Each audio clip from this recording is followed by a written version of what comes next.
یہ تھے آج کے مہمان خصوصی جناب محمد ابراہیم خلیل صاحب، جو اپنے خیالات کا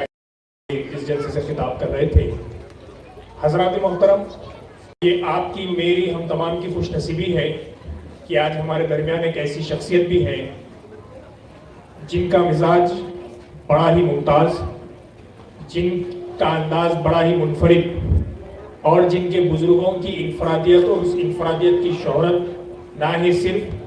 بر صغیر ہند و پاک تک محدود ہے بلکہ سارے عالم کے مہدویوں میں ان کے بزرگوں کو مقبولیت حاصل ہے۔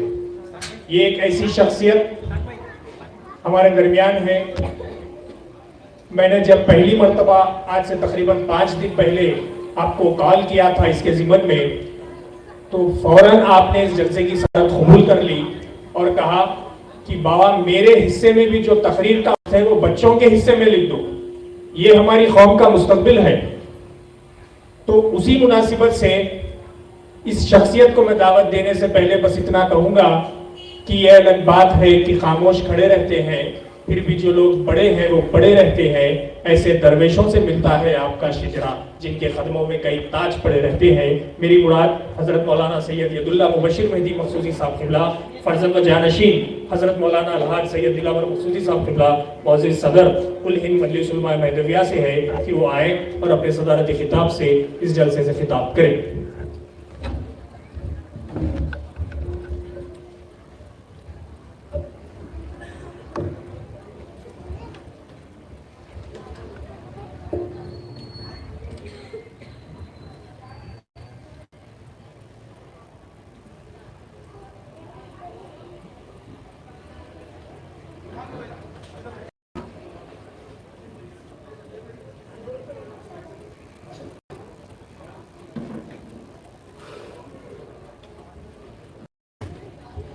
نحمده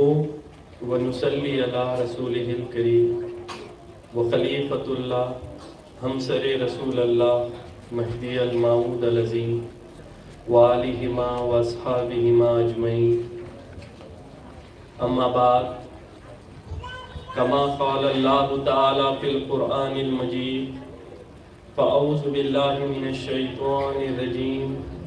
بسم اللہ الرحمن الرحیم۔ یا ایہا الذین آمنوا استعینوا بالصبر والصلاۃ ان اللہ مع الصابرین۔ صدق اللہ العلی العظیم۔ محترم المقام حضرت مولانا سید نصرت تنویر صاحب قبلہ و فقراء اعظام و دیگر سامعین اکرام، السلام علیکم ورحمۃ اللہ وبرکاتہ۔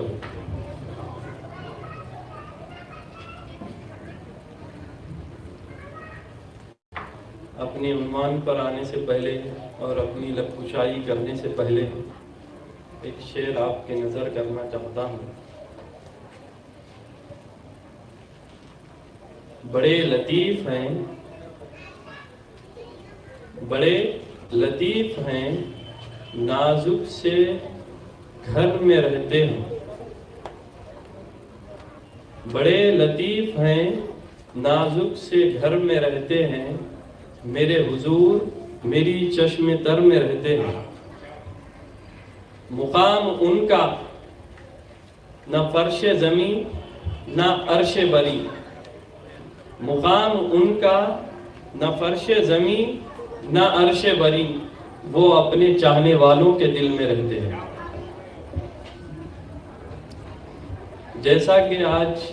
یہ جلسہ منعقد کیا گیا ہے نونہالان کے لیے، یہ منظر دیکھ کے جو ہے مجھے وہ منظر یاد آ گیا جس کی نظامت مصطفیٰ جلال صاحب مشراباد میں کرتے ہیں، اور اس جلسے کی بھی یہی خصوصیت ہوتی ہے کہ اس جلسے میں بھی، جیسا کہ اس جلسے میں معصوموں سے معصوم عن الخطا کی تعریف کی گئی، ادھر بھی وہاں پر بھی ایسا ہی کیا جاتا ہے کہ معصوموں سے معصوم عن الخطا کی تعریف کرائی جاتی، اور بندے کو اس جلسے کا صدر بنا دیا گیا ہے، مگر اس کے لائق بندہ نہیں ہے۔ جیسا کہ بندے نے حضرت کی تقریر سنی، حضرت کا علم دیکھا، بندہ اپنے آپ کو اس لائق نہیں سمجھتا کہ جو ہے اس جلسے کی صدارت کرے، مگر بندے کی باری اخیر میں آنے سے اس سے دو فائدے ہو جاتے ہیں، ایک فائدہ ہو جاتا ہے، ایک نقصان ہو جاتا ہے۔ فائدہ یہ ہوتا ہے کہ اگر ہمیں جو بات بتانی ہے اس کا جو ہے پیش منظر وہ رکھ دیتے ہیں اور ہمیں ہماری بات رکھنے کے لیے آسانی ہو جاتی ہے، اور دشواری یہ ہوتی ہے کہ ہم جو بولنا چاہتے ہیں اگر وہ بول دیں تو ہماری تکلیف پڑتی ہے۔ تو یہاں پر ایک فائدہ یہ ہو گیا ہے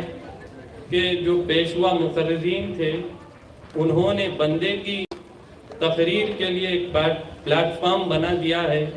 اور بندے کی تقریر سے پہلے ایک ایسا منظر رکھ دیا ہے اور ہر چیز آپ کے سامنے نماز کی فضیلت کو اس قدر بیان کر دیا ہے کہ مجھے اس پر روشنی ڈالنے کی ضرورت نہیں ہے۔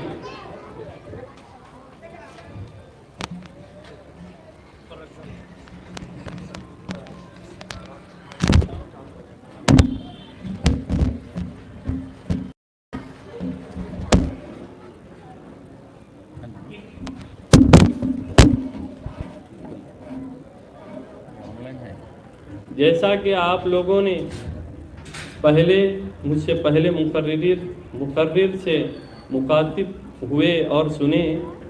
کہ جو ہے اللہ تعالیٰ نے اور محمد الرسول اللہ صلی اللہ علیہ وسلم نے ہمارے اور کافروں کے درمیان عہد نماز کو بتایا ہے، اور نماز کی اہمیت کیا ہے آپ نے بتائی ہے، مگر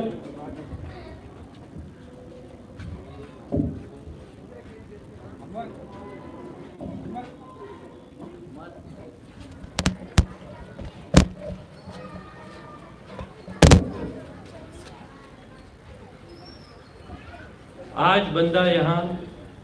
اسی لیے کھڑا ہوا ہے کہ آپ کو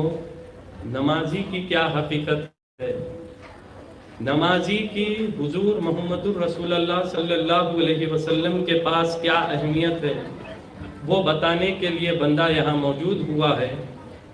ہم سب سے پہلے یہ دیکھنا چاہیے کہ نماز ہمیں شب معراج میں عطا ہوئی، اس نماز سے پہلے ہماری کیا عبادت تھی۔ تو ہم جب نظر کرتے ہیں کہ دور اسلام جب شروع ہوا تھا، کون سے لوگوں کو مومن کہا جاتا تھا، تو آپ دیکھیں گے کہ جو لوگ حضور محمد الرسول اللہ صلی اللہ علیہ وسلم پر ایمان لائے اور ان کے پاس نماز نہیں تھی، مگر ان کی عبادت محمد الرسول اللہ صلی اللہ علیہ وسلم کی محبت کو بنا دی گئی تھی۔ اگر آپ غور کریں گے، حضرت بلال حبشی رضی اللہ تعالی عنہ کس مشکلات سے اپنے ایمان کو سلامت رکھے ہیں، آپ جس کے پاس ملازم تھے، اس کو جب معلوم ہوا کہ بلال حبشی رضی اللہ تعالی عنہ ایمان لا لیے ہیں، تو آپ پر اتنی سختی کی جاتی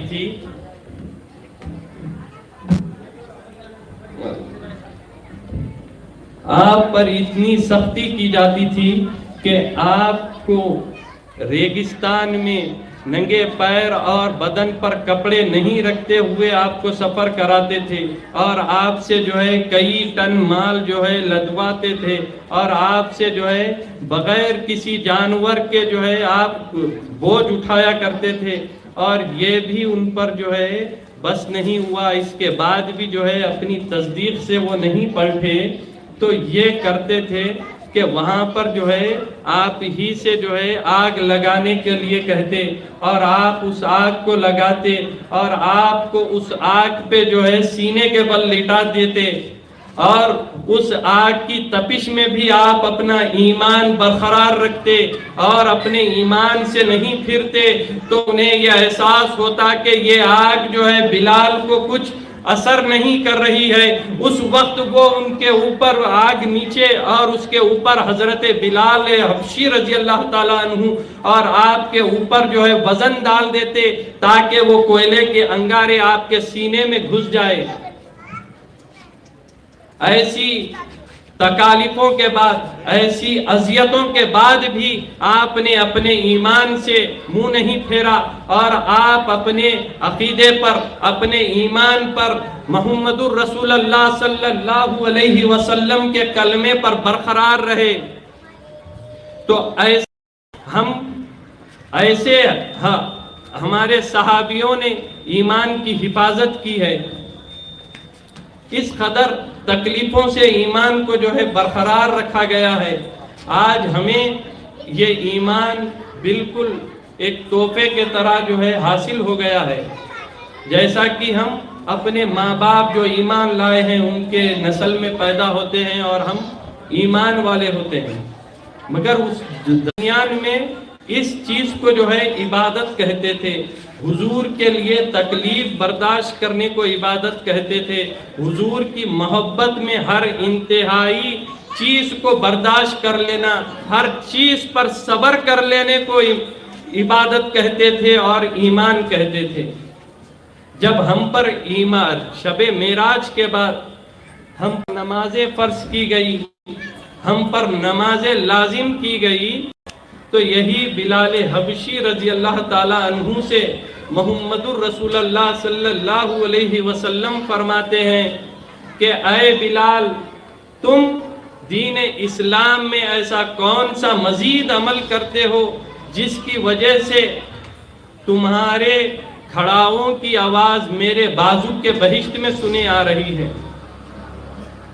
تو حضرت بلال رضی اللہ تعالیٰ عنہ فرماتے ہیں کہ میں دین اسلام میں کچھ ایسا زاہد عمل نہیں کرتا، بلکہ میں نے ایک مرتبہ دیکھا ہے کہ جب بھی میں نے یہ غور کیا ہے کہ جب بھی آپ وضو فرماتے یا طہارت کرتے تو آپ 2 رکعت نماز ادا کر لیتے، اور وہ دیکھ کر میں نے بھی جب بھی وضو دنوں رات میں جب بھی وضو کرتا ہوں یا طہارت حاصل کرتا ہوں تو 2 رکعت نماز ادا کر لیتا ہوں۔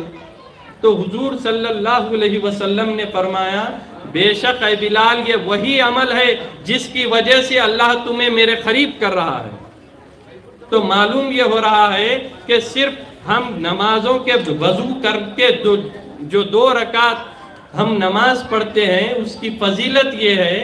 کہ حضور صلی اللہ علیہ وسلم بتا رہے ہیں کہ یہ میرے بازو کے بہشت میں رہنے والے ہیں۔ تو صرف تحیۃ الوضو پڑھنے کی یہ افضلیت ہے۔ اور ہم دیکھیں گے کہ جب نماز ہمیں معراج میں ملی تو کس وقت پر ملی؟ میرے آقا محمد الرسول اللہ صلی اللہ علیہ وسلم معراج کو گئے، اللہ سے قربت حاصل کیے، اور جب واپس لوٹنا شروع کیے تو آپ نے اللہ سے سوال کیا یا اللہ تو نے تو میری معراج کرا دی، میرے امت کی معراج کے لیے کیا ہے؟ تو اس وقت پہ اللہ تعالیٰ نے ہمیں جو ہے نماز اور روزے عطا کیے، یعنی بتایا کہ جو ہے نماز تمہاری امت کے لیے معراج ہے۔ تو معلوم یہ ہوا کہ معراج کسے کہتے ہیں۔ ایک سوال، اپنی تقریر کو جو ہے لمبی لے کر جانا نہیں چاہتا ہوں، صرف یہ بات حل کرنا چاہتا ہوں کہ معراج کسے کہتے ہیں۔ معراج کہتے ہیں عربی میں سیڑھی کو۔ سیڑھی سے یہ ہوتا ہے کہ ہم اپنے مقام سے بڑھ جانا۔ تو ہمارا یہ عقیدہ ہے کہ اللہ سبحانہ تعالیٰ کے بعد اگر کسی کا مقام اس دنیا میں ہے تو وہ محمد الرسول اللہ صلی اللہ علیہ وسلم کا مقام ہے۔ تو جب محمد الرسول اللہ صلی اللہ علیہ وسلم اپنے مقام سے بڑھ گئے، اور میں یہ بتانا نہیں چاہتا کہ وہ کیا مقام پر آ گئے تھے، اس مقام پر پہنچ کر محمد الرسول اللہ صلی اللہ علیہ وسلم نے فرمایا کہ میری معراج ہو چکی ہے، اب میری امت کی معراج کے لیے کیا ہے؟ تو اس وقت پر اللہ تعالیٰ نے آپ کو نمازیں عطا کی۔ اسی لیے محمد الرسول اللہ صلی اللہ علیہ وسلم نے فرمایا کہ نماز مومنین کے لیے معراج ہے۔ اور جیسا کہ بندے کا آج عنوان ہے، یا ایھا الذین آمنوا استعینوا بالصبر والصلاۃ، یعنی اللہ تعالیٰ مومنین سے خطاب کر رہا ہے کہ تم مدد مانگو صبر سے اور نماز سے۔ تو یہ اللہ تعالیٰ صرف ہمیں حکم نہیں دے رہا ہے، بلکہ ہمیں یہ بتا رہا ہے کہ نماز اور صرف اللہ تعالیٰ نے صرف اور صرف مومنین کے لیے ہی کیا ہے۔ اور یہاں پر حافظ ہیں، حفاظ ہیں، آپ ان سے پوچھ سکتے ہیں کہ اللہ تعالیٰ نے پوری قرآن میں کہیں پر بھی یہ نہیں کہا کہ نماز جو ہے غیر مومن کے لیے ہے، صبر غیر مومن کے لیے ہے، کوئی بتا ہی نہیں سکتا۔ تو معلوم یہ ہو رہا ہے کہ یہ دو چیز خاص اور خاص صرف مومنین کے لیے اللہ تعالیٰ نے بنایا ہے۔ تو آپ دیکھیں گے کہ جب حضور فرما رہے ہیں کہ مومن کے لیے جو ہے اس کی نماز اس کی معراج ہے، اور صحابہ عرض کر رہے ہیں کہ ہم جب عبادت کریں تو کیسی عبادت کریں، تو حضور صلی اللہ علیہ وسلم فرما رہے ہیں کہ تم عبادت کرو تو ایسی کرو کہ تم خدا کو دیکھ رہے ہو، یعنی نماز میں خدا کو دیکھنا ہے۔ اگر ہم یہ آج یہ دیکھیں گے منظر تو ہمیں سمجھ میں نہیں آئے گا۔ اگر اس منظر کو آپ سمجھنا چاہتے ہیں تو اس چیز سے سمجھیے، دیکھیے، یاد کریے وہ حضرت علی رضی اللہ تعالیٰ عنہ کی نماز۔ جنگ کا ماحول چل رہا ہے، آپ کے پیر میں پنڈلی میں تیر چبھی ہوئی ہے، درد اتنا ہے کہ آپ جو ہے کھڑ نہیں سکتے، پیر ہلا نہیں سکتے۔ تمام صحابہ کوشش کر رہے ہیں کہ حضرت علی رضی اللہ تعالیٰ عنہ کی پنڈلی میں سے تیر کسی بھی حال جو ہے نکال لیا جائے، مگر ہاتھ لگاتے تو اس کی تکلیف سے جو ہے آپ کہتے کہ کوئی ہاتھ نہ لگانا۔ تو لوگوں نے یہ کہا، سب نے مشورہ کیا کہ جب نماز کا وقت آئے گا تو حضرت علی رضی اللہ تعالیٰ عنہ نماز کے لیے ضرور بضرور کھڑے ہوں گے۔ جب وہ نماز کے لیے کھڑے ہوں گے تو ہم اس وقت اس پیر میں سے جو ہے تیر چیر کر نکالیں گے۔ تو جب حضرت علی رضی اللہ تعالیٰ عنہ نماز کے لیے کھڑے ہوئے اور آپ کی پنڈلی کو چیر کر تیر نکال لیا گیا، اور بعد نماز کے جب آپ نماز سے فارغ ہوئے اور آپ نے مصلی پر خون دیکھا اور آپ نے اصحاب سے پوچھا کہ یہ خون کس بات کا ہے، آپ نے کہا رسول اللہ جلال صاحب مشرابات میں کرتے ہیں، اور اس جلسے کی بھی یہی خصوصیت ہوتی ہے کہ اس جلسے میں بھی، جیسا کہ اس جلسے میں معصوموں سے معصوم عن الخطا کی تعریف کی گئی، ادھر بھی وہاں پر بھی ایسا ہی کیا جاتا ہے کہ معصوموں سے معصوم عن الخطا کی تعریف کرائی جاتی ہے۔ اور بندے کو اس جلسے کا صدر بنا دیا گیا ہے، مگر اس کے لائق بندہ نہیں ہے۔ جیسا کہ بندے نے حضرت کی تقریر سنی، حضرت کا علم دیکھا، بندہ اپنے آپ کو اس لائق نہیں سمجھتا کہ جو ہے اس جلسے کی صدارت کرے، مگر بندے کی باری اخیر میں آنے سے اس سے دو فائدے ہو جاتے ہیں، ایک فائدہ ہو جاتا ہے، ایک نقصان ہو جاتا ہے۔ فائدہ یہ ہوتا ہے کہ اگر ہمیں جو بات بتانی ہے اس کا جو ہے پیش منظر وہ رکھ دیتے ہیں اور ہمیں ہماری بات رکھنے کے لیے آسانی ہو جاتی ہے، اور دشواری یہ ہوتی ہے کہ ہم جو بولنا چاہتے ہیں اگر وہ بول دیں تو ہماری تقریر بدلنی پڑتی ہے۔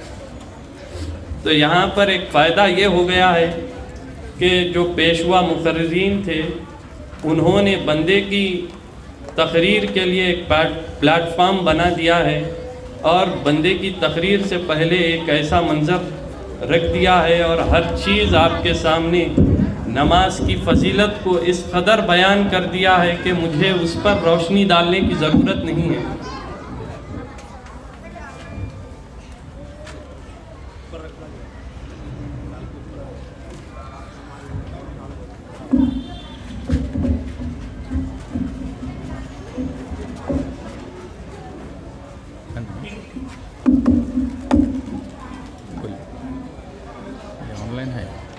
جیسا کہ آپ لوگوں نے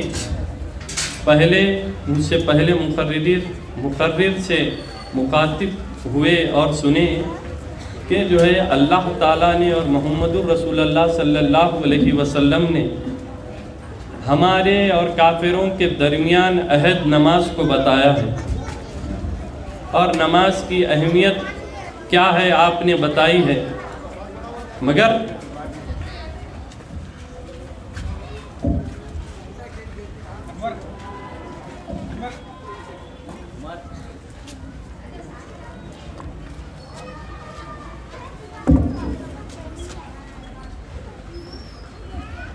آج بندہ یہاں اسی لیے کھڑا ہوا ہے کہ آپ کو نمازی کی کیا حقیقت ہے، نمازی کی حضور محمد الرسول اللہ صلی اللہ علیہ وسلم کے پاس کیا اہمیت ہے،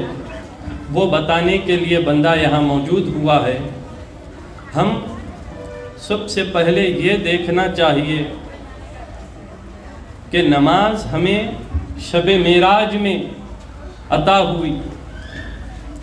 اس نماز سے پہلے ہماری کیا عبادت تھی۔ تو ہم جب نظر کرتے ہیں کہ دور اسلام جب شروع ہوا تھا، کون سے لوگوں کو مومن کہا جاتا تھا، تو آپ دیکھیں گے کہ جو لوگ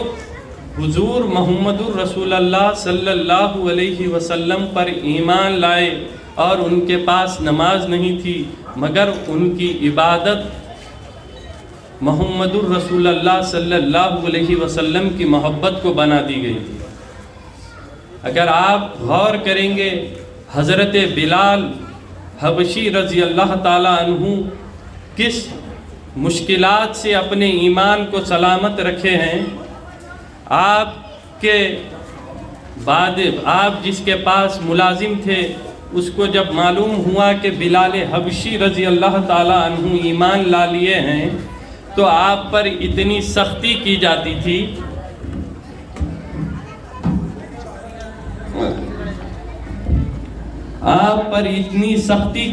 تھی کہ آپ کو ریگستان میں ننگے پیر اور بدن پر کپڑے نہیں رکھتے ہوئے آپ کو سفر کراتے تھے، اور آپ سے جو ہے کئی ٹن مال جو ہے لدواتے تھے، اور آپ سے جو ہے بغیر کسی جانور کے جو ہے آپ بوجھ اٹھایا کرتے تھے، اور یہ بھی ان پر جو ہے بس نہیں ہوا، اس کے بعد بھی جو ہے اپنی تصدیق سے وہ نہیں پلٹے، تو یہ کرتے تھے کہ وہاں پر جو ہے آپ ہی سے جو ہے آگ لگانے کے لیے کہتے، اور آپ اس آگ کو لگاتے، اور آپ کو اس آگ پہ جو ہے سینے کے بل لٹا دیتے، اور اس آگ کی تپش میں بھی آپ اپنا ایمان برقرار رکھتے اور اپنے ایمان سے نہیں پھرتے، تو انہیں یہ احساس ہوتا کہ یہ آگ جو ہے بلال کو کچھ اثر نہیں کر رہی ہے۔ اس وقت وہ ان کے اوپر آگ نیچے اور اس کے اوپر حضرت بلال حبشی رضی اللہ تعالیٰ عنہ اور آپ کے اوپر جو ہے وزن ڈال دیتے تاکہ وہ کوئلے کے انگارے آپ کے سینے میں گھس جائے۔ ایسی تکالیفوں کے بعد، ایسی اذیتوں کے بعد بھی آپ نے اپنے ایمان سے منہ نہیں پھیرا، اور آپ اپنے عقیدے پر، اپنے ایمان پر، محمد الرسول اللہ صلی اللہ علیہ وسلم کے کلمے پر برقرار رہے۔ تو ہمارے صحابیوں نے ایمان کی حفاظت کی ہے، اس قدر تکلیفوں سے ایمان کو جو ہے برقرار رکھا گیا ہے۔ آج ہمیں یہ ایمان بالکل ایک تحفے کے طرح جو ہے حاصل ہو گیا ہے، جیسا کہ ہم اپنے ماں باپ جو ایمان لائے ہیں ان کے نسل میں پیدا ہوتے ہیں اور ہم ایمان والے ہوتے ہیں، مگر اس درمیان میں اس چیز کو جو ہے عبادت کہتے تھے، حضور کے لیے تکلیف برداشت کرنے کو عبادت کہتے تھے، حضور کی محبت میں ہر انتہائی چیز کو برداشت کر لینا، ہر چیز پر صبر کر لینے کو عبادت کہتے تھے اور ایمان کہتے تھے۔ جب ہم پر ایمان شب معراج کے بعد ہم پر نمازیں فرض کی گئی، ہم پر نمازیں لازم کی گئی، تو یہی بلال حبشی رضی اللہ تعالیٰ عنہ سے محمد الرسول اللہ صلی اللہ علیہ وسلم فرماتے ہیں کہ اے بلال، تم دین اسلام میں ایسا کون سا مزید عمل کرتے ہو جس کی وجہ سے تمہارے کھڑاؤں کی آواز میرے بازو کے بہشت میں سنے آ رہی ہے؟ تو حضرت بلال رضی اللہ تعالیٰ عنہ فرماتے ہیں کہ میں دین اسلام میں کچھ ایسا زاہد عمل نہیں کرتا، بلکہ میں نے ایک مرتبہ دیکھا ہے کہ جب بھی میں نے یہ غور کیا ہے کہ جب بھی آپ وضو فرماتے یا طہارت کرتے تو آپ 2 رکعت نماز ادا کر لیتے، اور وہ دیکھ کر میں نے بھی جب بھی وضو دنوں رات میں جب بھی وضو کرتا ہوں یا طہارت حاصل کرتا ہوں تو 2 رکعت نماز ادا کر لیتا ہوں۔ تو حضور صلی اللہ علیہ وسلم نے فرمایا بے شک اے بلال یہ وہی عمل ہے جس کی وجہ سے اللہ تمہیں میرے قریب کر رہا ہے۔ تو معلوم یہ ہو رہا ہے کہ صرف ہم نمازوں کے وضو کر کے جو 2 رکعت ہم نماز پڑھتے ہیں اس کی فضیلت یہ ہے کہ حضور صلی اللہ علیہ وسلم بتا رہے ہیں کہ یہ میرے بازو کے بہشت میں رہنے والے ہیں۔ تو صرف تحیۃ الوضو پڑھنے کی یہ افضلیت ہے۔ اور ہم دیکھیں گے کہ جب نماز ہمیں معراج میں ملی تو کس وقت پر ملی؟ میرے آقا محمد الرسول اللہ صلی اللہ علیہ وسلم معراج کو گئے، اللہ سے قربت حاصل کیے، اور جب واپس لوٹنا شروع کیے تو آپ نے اللہ سے سوال کیا یا اللہ تو نے تو میری معراج کرا دی، میرے امت کی معراج کے لیے کیا ہے؟ تو اس وقت پہ اللہ تعالیٰ نے ہمیں جو ہے نماز اور روزے عطا کیے، یعنی بتایا کہ جو ہے نماز تمہاری امت کے لیے معراج ہے۔ تو معلوم یہ ہوا کہ معراج کسے کہتے ہیں۔ ایک سوال، اپنی تقریر کو جو ہے لمبی لے کر جانا نہیں چاہتا ہوں، صرف یہ بات حل کرنا چاہتا ہوں کہ معراج کسے کہتے ہیں۔ معراج کہتے ہیں عربی میں سیڑھی کو۔ سیڑھی سے یہ ہوتا ہے کہ ہم اپنے مقام سے بڑھ جانا۔ تو ہمارا یہ عقیدہ ہے کہ اللہ سبحانہ تعالیٰ کے بعد اگر کسی کا مقام اس دنیا میں ہے تو وہ محمد الرسول اللہ صلی اللہ علیہ وسلم کا مقام ہے۔ تو جب محمد الرسول اللہ صلی اللہ علیہ وسلم اپنے مقام سے بڑھ گئے، اور میں یہ بتانا نہیں چاہتا کہ وہ کیا مقام پر آ گئے تھے، اس مقام پر پہنچ کر محمد الرسول اللہ صلی اللہ علیہ وسلم نے فرمایا کہ میری معراج ہو چکی ہے، اب میری امت کی معراج کے لیے کیا ہے؟ تو اس وقت پر اللہ تعالیٰ نے آپ کو نمازیں عطا کی۔ اسی لیے محمد الرسول اللہ صلی اللہ علیہ وسلم نے فرمایا کہ نماز مومنین کے لیے معراج ہے۔ اور جیسا کہ بندے کا آج عنوان ہے یا ایھا الذین آمنوا استعینوا بالصبر والصلاۃ، یعنی اللہ تعالیٰ مومنین سے خطاب کر رہا ہے کہ تم مدد مانگو صبر سے اور نماز سے۔ تو یہ اللہ تعالیٰ صرف ہمیں حکم نہیں دے رہا ہے، بلکہ ہمیں یہ بتا رہا ہے کہ نماز اور صرف اللہ تعالیٰ نے صرف اور صرف مومنین کے لیے ہی کیا ہے۔ اور یہاں پر حافظ ہیں، حفاظ ہیں، آپ ان سے پوچھ سکتے ہیں کہ اللہ تعالیٰ نے پوری قرآن میں کہیں پر بھی یہ نہیں کہا کہ نماز جو ہے غیر مومن کے لیے ہے، صبر غیر مومن کے لیے ہے، کوئی بتا ہی نہیں سکتا۔ تو معلوم یہ ہو رہا ہے کہ یہ 2 چیز خاص اور خاص صرف مومنین کے لیے اللہ تعالیٰ نے بنایا ہے۔ تو آپ دیکھیں گے کہ جب حضور فرما رہے ہیں کہ مومن کے لیے جو ہے اس کی نماز اس کی معراج ہے، اور صحابہ عرض کر رہے ہیں کہ ہم جب عبادت کریں تو کیسی عبادت کریں؟ تو حضور صلی اللہ علیہ وسلم فرما رہے ہیں کہ تم عبادت کرو تو ایسی کرو کہ تم خدا کو دیکھ رہے ہو، یعنی نماز میں خدا کو دیکھنا ہے۔ اگر ہم آج یہ دیکھیں گے منظر تو ہمیں سمجھ میں نہیں آئے گا۔ اگر اس منظر کو آپ سمجھنا چاہتے ہیں تو اس چیز سے سمجھیے، دیکھیے، یاد کریے وہ حضرت علی رضی اللہ تعالیٰ عنہ کی نماز۔ جنگ کا ماحول چل رہا ہے، آپ کے پیر میں، پنڈلی میں تیر چبھی ہوئی ہے، درد اتنا ہے کہ آپ کھڑ نہیں سکتے، پیر ہلا نہیں سکتے۔ تمام صحابہ کوشش کر رہے ہیں کہ حضرت علی رضی اللہ تعالیٰ عنہ کی پنڈلی میں سے تیر کسی بھی حال نکال لیا جائے، مگر ہاتھ لگاتے تو اس کی تکلیف سے آپ کہتے کہ کوئی ہاتھ نہ لگانا۔ تو لوگوں نے یہ کہا، سب نے مشورہ کیا کہ جب نماز کا وقت آئے گا تو حضرت علی رضی اللہ تعالیٰ عنہ نماز کے لیے ضرور بضرور کھڑے ہوں گے۔ جب وہ نماز کے لیے کھڑے ہوں گے تو ہم اس وقت اس پیر میں سے تیر چیر کر نکالیں گے۔ تو جب حضرت علی رضی اللہ تعالیٰ عنہ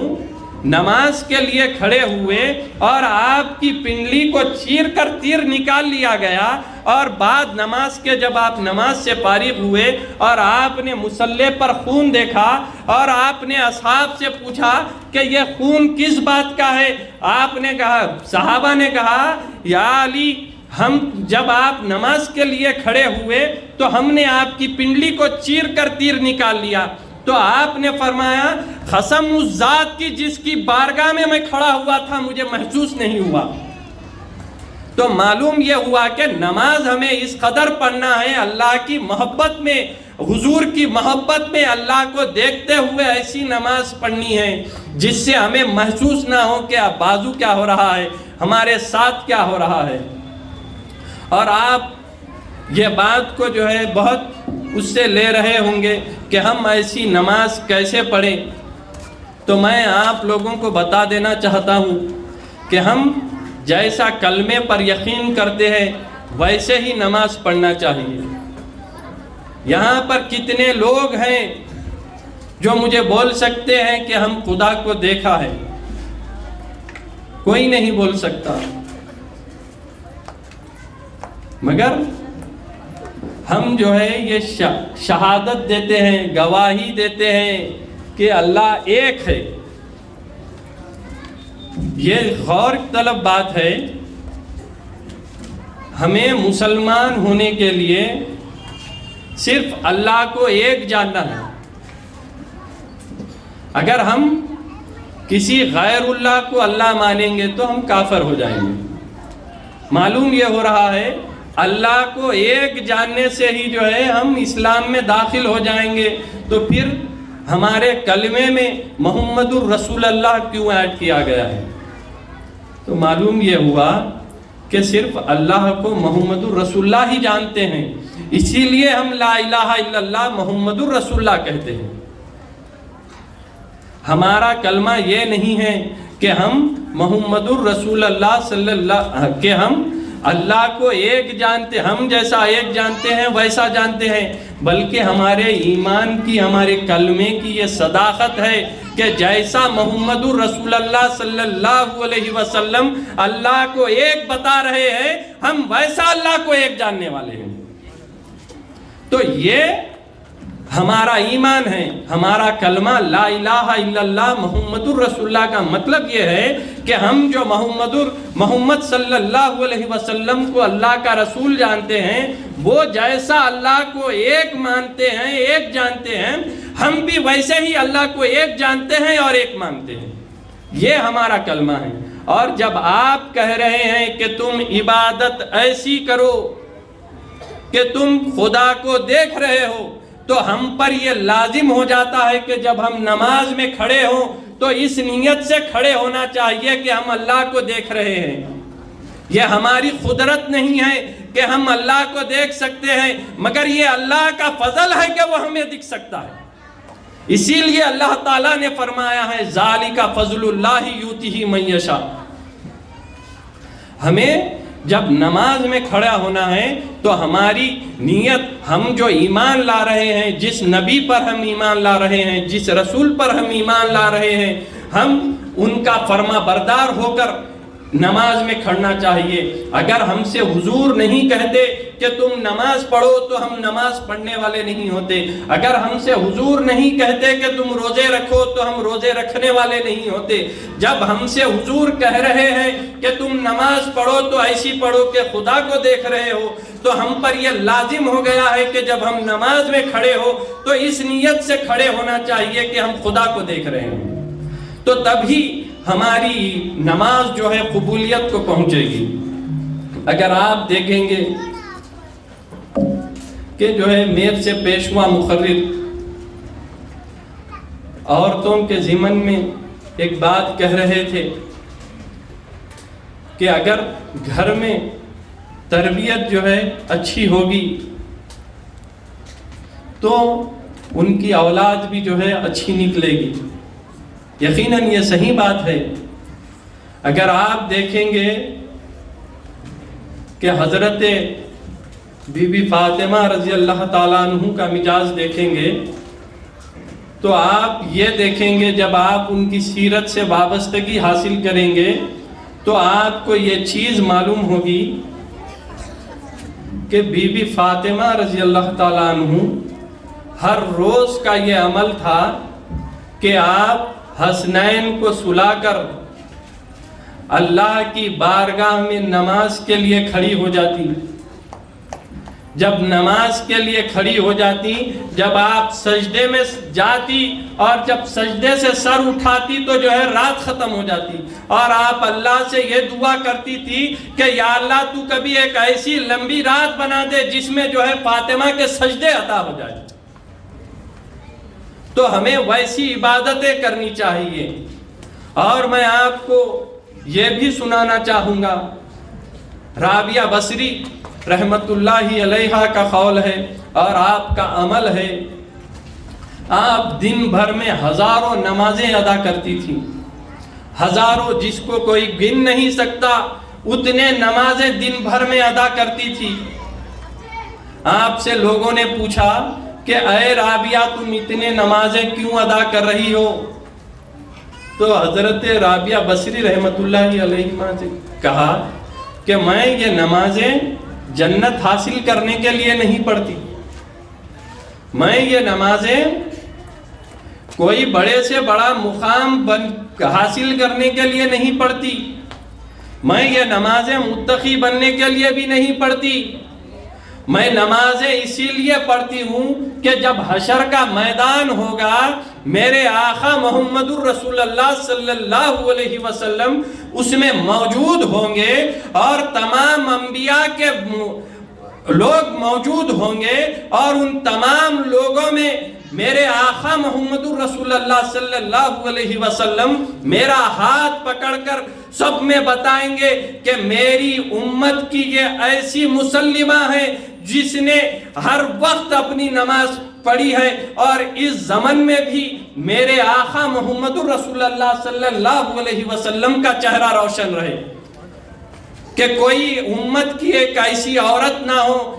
جو ہے مجھ سے زیادہ عبادت کرتی ہو، اور میری عبادت سے میرے آقا محمد الرسول اللہ صلی اللہ علیہ وسلم خوش ہو جائیں، اسی لیے میں نماز پڑھتی ہوں۔ تو نماز جو ہے،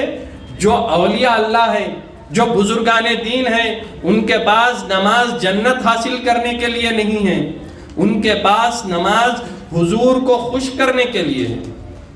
جب ہماری نیت یہ ہو جائے گی کہ ہم حضور کو خوش کرنے کے لیے نماز پڑھیں گے تو ہم نماز کو کبھی چھوڑ ہی نہیں سکتے، کیونکہ میرے آقا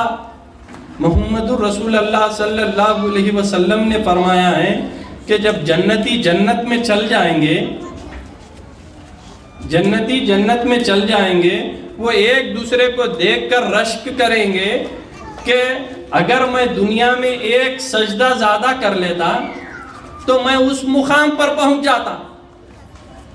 تو معلوم یہ ہو رہا ہے کہ جو لوگ نماز میں کثرت کرتے ہیں تو ان نماز کے سجدوں سے جو ہے ان کے مقامات طے کیے جاتے ہیں۔ تو ہمیں نمازی ہونا چاہیے، پرہیزگار ہونا چاہیے۔ یہ تمام باتیں جو ہے نماز کی ہو گئی۔ جب اللہ تعالیٰ جو ہے اب ہمیں نماز کا حکم دے رہا ہے تو صرف نماز پڑھو نہیں کہہ رہا ہے۔ جیسا کہ جب قرأت کلام پاک شروع ہوئی، اس بچے نے اقیم الصلاۃ کی آیت سے شروع کیا۔ اللہ تعالیٰ فرما رہا ہے نماز کو قائم کرو۔ نماز پڑھنے سے نماز قائم ہو جاتی ہے۔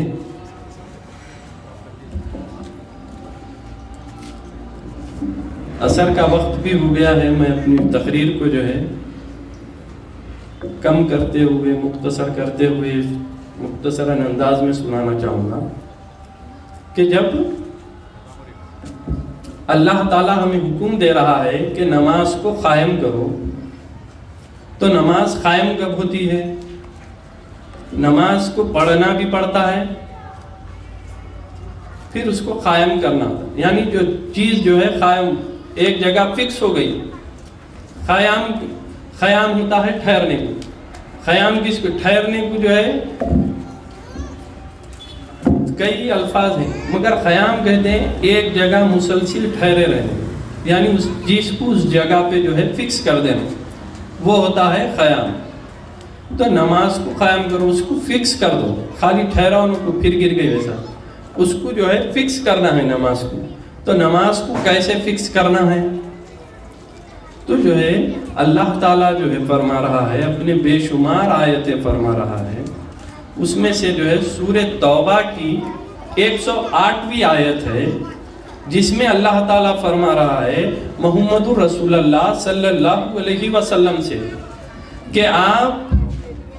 ایسی مسجدوں میں قیام نہ کریے۔ اللہ تعالیٰ فرما رہا ہے محمد رسول اللہ صلی اللہ علیہ وسلم سے کہ آپ ایسی مسجدوں میں قیام نہ کریے، بلکہ جس کی بنیاد پہلے ہی دن سے تقوی پر رکھی گئی ہو۔ یعنی معلوم یہ ہو رہا ہے کہ جس مسجدوں میں